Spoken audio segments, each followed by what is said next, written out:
As a 276 here on my DCS skinning tutorial. This is episode 2. We're going to go through all the folder locations, where things are located, where you can find things, and where you can put them once you've completed your skin. What you'll want to do, first of all, is go to your DCS game folder. For myself, I have it here, so I have it in VR Games, Steam Library, Steam Apps. I have the Steam version of DCS, so this works with the DCS standalone as well as the Steam app. So basically, from the DCS world directory inwards, it's all the same. For the most part, you'll find, so it depends on if it's a add-on module or part of the original game files.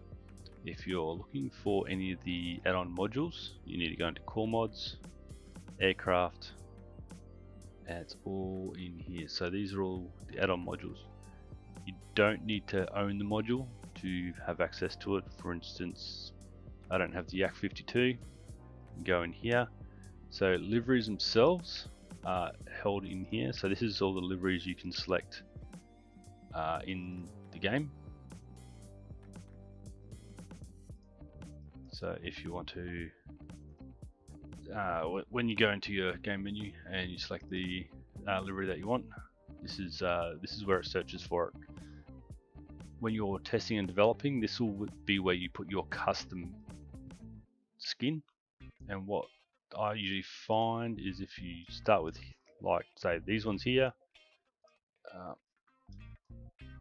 copy it.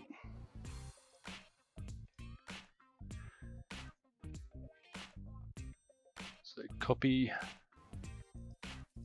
paste, so make it a copy. You can rename it whatever you want. This point doesn't really matter. Make it something that's easy to for you to read and understand what it's for. Go in here, description order, do not change that. These file names will change once you get into reskinning, but we'll touch on that when we go into the exporting and description.lua, and here is your description.lua file. This is important. This needs to be in this folder. Say it again. If you're doing a Yak 52, you go into the Yak 52 liveries folder, Yak 52, and place your skin in here. Same with all these other ones. Let's go back to Core Mods, Aircraft. If you do the Aviate-B, liveries, you have to come in here into the aircraft name. This aircraft name is also important. I'll touch on that in a second. Christian Eagle. Again, I don't have the Christian Eagle module, but it's in the game files. All the jets are in the game files because when someone else is flying around, you need to be able to see that, so the game needs to load it up for you. Then you can have tech, so USS John Stennis.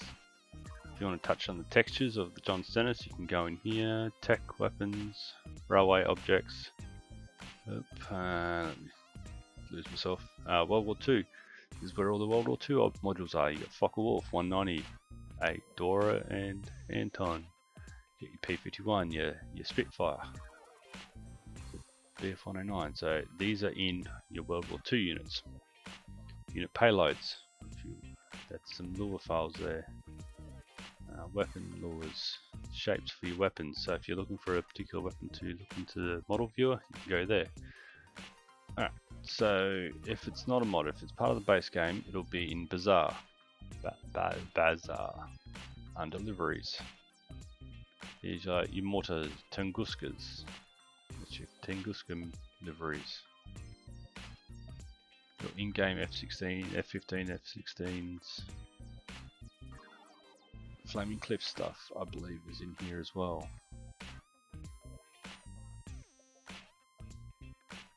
Should be A10A, A10C.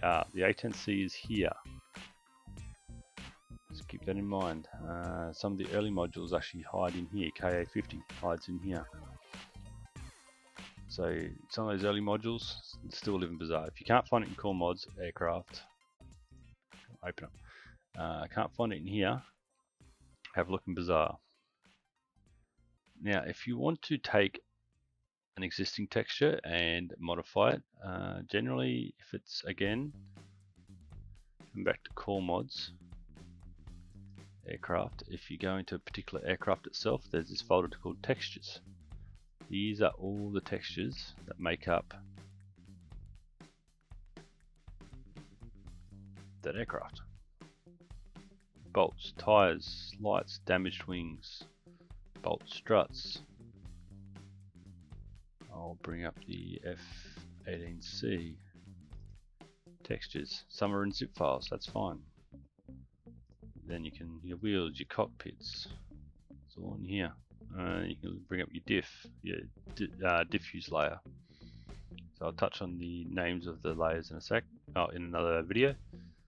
But it's the diffuse layer for the F-18C. You can bring up the rough metallic layer. There's some funky stuff you can do in there. Here you'll need to use your channels, your red, green and blue.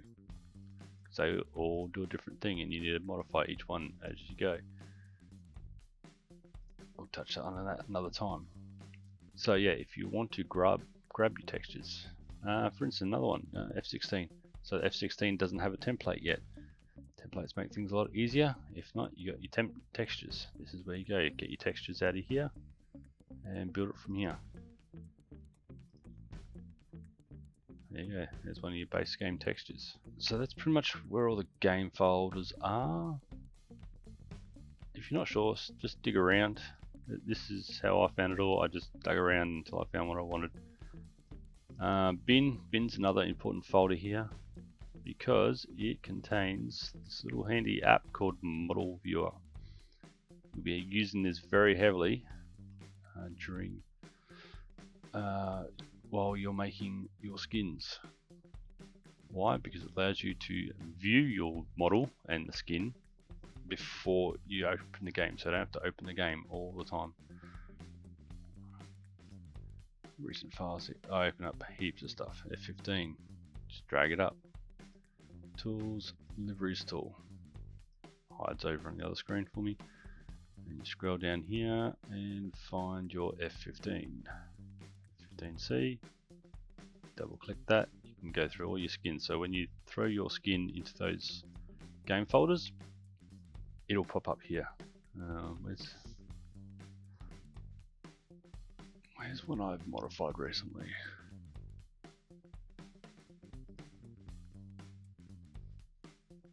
So F18C Hornet. See, these ones aren't mine, but they're there. I've got none in there at the moment. Ah, that one. I've got this one sitting in that game directory right now. All my other custom ones are no longer in the game directory because if the game updates or you have to re-verify, it'll actually delete all your files. So don't store your liveries after you've developed them in your game folders. Love that skin. Right, yeah, so if you ever do a re-verify on this, it'll, not in this one, in your textures, in your liveries folders, it'll wipe them. So do not store them here, which leads me on to where are they stored? Good question. They are here in your users folder, saved games. So the place where you want to put your liveries after you've created them and you're happy with them is into your users, your account name, Windows, saved games. In here there's a savegames.dcs, sorry, a DCS. You'll notice this is very similar to how the game root directory is. I've got a heap of other shit in here. Just ignore that, don't worry about any of that. In here, you've got a folder called liveries. In liveries, all the skins, all your custom skins. So I've got custom skins for all these aircraft. What you need to keep in mind is the name. This folder name has to be exactly, I mean exactly how it is in the in-game folder. Otherwise, when you get in-game, it will not pick this up. Problem with this location is model viewer does not pick it up. So when you're developing, keep it in the game directories. Once you finish in the game directories, you'll see it'll come up in game as well. But after you're happy with it, move it from the game directories into this directory here. This is where you should store them. That way, if the game ever gets wiped, if you have to re-verify the game, they don't disappear. They will stay here. They'll always stay here. I have them linked because I have some funkiness going on. So you need to keep those the same. If you go into, so not this one, in here, in your liveries here. So notice that's livery. So just think you're in your user game saved games folder right now. Liveries, that's how the directory is. Open that. That is how you name your folder that you put your liveries in, and all your liveries live in here. But yeah, just imagine from there onwards. So that says save games. Just imagine that says save games right there. And that's liveries and your haunt name. Oh, if that's confusing, let me know in the comments. I'll try and write it out in words a bit clearer if you need that. As part of my development, I also create another folder for, I call it DCS logo. It's probably no longer just logos, it's a lot of other things. But this is where I keep all my templates. So I download all the templates from Eagle Dynamics website and whack them in here so they're quick and easy. I can edit them as I need. Somewhere I've got a lot of textures. I will, for instance, F18C, I'll keep an archive, so I'll keep all the finals in there and just have the PSDs. It's a bit messy still. Keep all the PSDs here. Also have my ideas folder, so where I create some logos and roundels and crests and stuff like that. Keep in here as backup screenshots. Any files for referencing if I'm not using the internet, I'll just download them, keep them here so I've got them quick and easy to open up so I can replicate that. EDM livery extractor, that's another handy one for development. Some of the older EDMs will work, the newer EDMs won't. They might have updated the EDM livery extractor, but it's extremely handy. Yeah, essentially templates, go in there, you bring this up, it's in layers. This is your diffuse layer, so this is sort of what you look at with your human eyes, essentially the skin, flattened out. So they unwrap the whole model and it creates this essentially flat plane that you can create your textures on. Use layers, use them. Even if you got a DDS, I'll touch on that in a second. Use layers. It makes things so much more easier. And I can say I don't want my tail here anymore. I want MacGyver's tail. I just hide one and show the other. So if I need to rebuild this skin, if I make a slight change to it, or if I add some detail that I want going across the whole fleet, all I have to do is just flick one off, flick one on, export the file. Flick it across, export the file.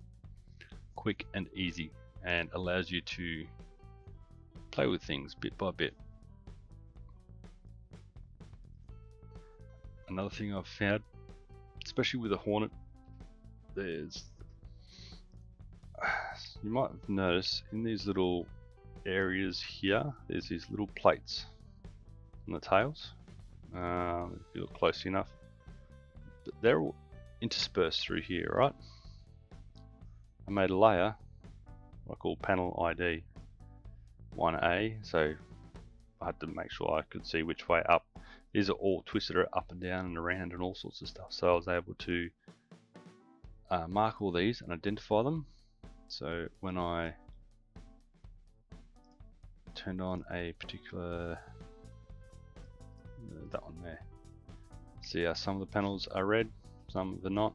So I was able to, when I looked in model viewer, find which ones they were, whether they were outside or the inside, and do it properly. So if you're having problems identifying a particular panel, where it is, what it belongs to, any of that sort of stuff,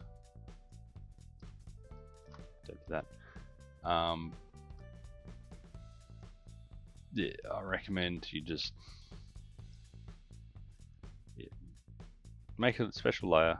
It doesn't have to be big, and yeah, I'd call it something. Again, name your layers, make sure you know what they do. I can just turn that off, won't see it. So I'll export, I'll have a look at it in model viewer, go yep, I know what's what, adjust things, turn it off. Then you can clean up bits and edges and all that sort of stuff as you go. Digicam, that's another good one. I'll turn off that one. Yeah, see how you got these panels around here? I had to test and adjust and make sure I lined these up all the way along, just to so the pattern matched. I don't like patterns. I hate patterns.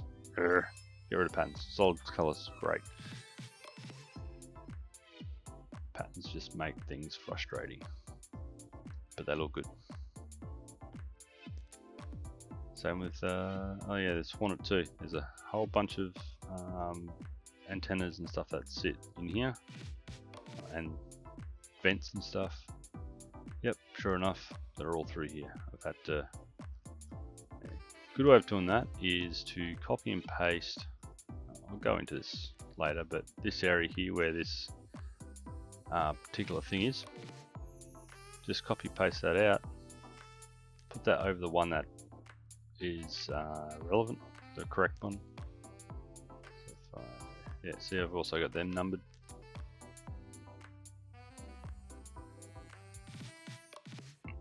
And then put it over there and stretch it, because these are rounded, so they're actually bigger than that area there. But to make the pattern match, you need to stretch it. Just a little hot tip for you. So another thing you might want to do is, as I was touching on in the folders, you've got aircraft, F16, you want to grab the raw textures. Where's the main? There's your main, there's your tail. So if you want to grab your tail, they're in DDS. So this is without a texture template. This is how you've got to modify your files. You've got to use the original DDS. So load that up. Don't load the mip maps to separate layers. You don't need to do that because we'll regenerate our own mip maps later. In here you got your background. Just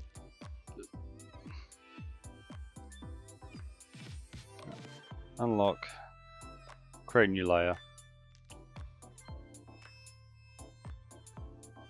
lock it back up again. I don't remember how to lock it. There we go. Lock it back up, hide it. Always keep it original. Always, always, always. Never play with the original. I know you can always reopen it again, but then you sort of lose all your layers and stuff. Like I said, use your layers. Absolutely important. Then you can grab that second layer. Now, half the problem with using the DDS is things like this. What's under here, you cannot recreate. It's already been baked onto the skin. Same with these letters, you can't change it. Photoshop helps in this regard. You can use the healing, some of the healing stuff, healing brush, and fix it up. So yeah, I want to get rid of all. Tell the game I want to get rid of all that. Oh, sorry, tell the game. It is a game, isn't it? Photoshop. Use Photoshop. Say I want to get rid of all that. It did a pretty appreciable job, didn't it? That's great. So you can do that. But yeah, things up here when you start talking about here, because it goes over these rivets, it's difficult. It is difficult. So a lot of people just whack over a skin over these areas, not worrying about what's previously here. It doesn't look as realistic. You'll notice a lot of those sort of skins, especially for the F16, unless someone's been really diligent in recreating all this properly. It's not that it looks shit. Oh, sorry, not that it looks bad. It's just doesn't look as clean. So yeah, so you can edit that layer, and then you can also add mask layers if you want to. Don't need those. Solid color. Yeah, so you can add a solid color over that, and then add a bit of change your dissolve. Use darken. All these to create some fun things. Change your opacity for it, so it's not as strong. You can change that color. Fun times. And this is pretty much how I modified a lot of the so I've done some weapon changes. Weapons. So like, yeah, aim 9X. Nope, not that one.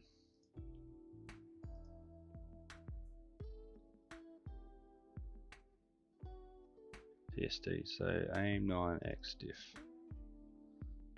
There you go. So this is what it looks like in my layers. Like I said, using lots of layers. So what I did was copied the bottom layer, so I used posterize. Posterize is really good. If I had this organized better. So you've got your background copy, use a posterize. You can adjust your posterize level, and it allows you to